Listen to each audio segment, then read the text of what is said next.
Mga trabador ng madre yan. Ayun ang forma nila.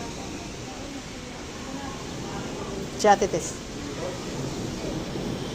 Mga professional yung mga yan.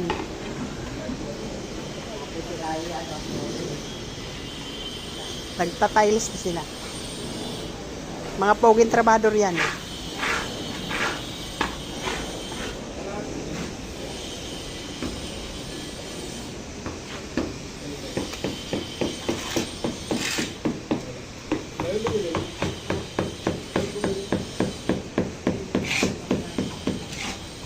Videoan mo ako ma, baka ma-discovery ako. Dala rin dyan no? Yan ang kanilang foreman. Si Doña Tess. Ay, hindi. Ito, yun ng foreman. Bisor pala yun, sorry. Foreman lang makaporma. Sabay ano yun, yan ang mga tunay.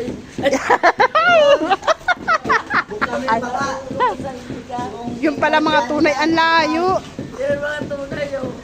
Nasa building ka mo ah. Sabi mo ako yung master ko. Ang layo niyan. Kabilang ibayo. Laging wala sa tindahan si ate.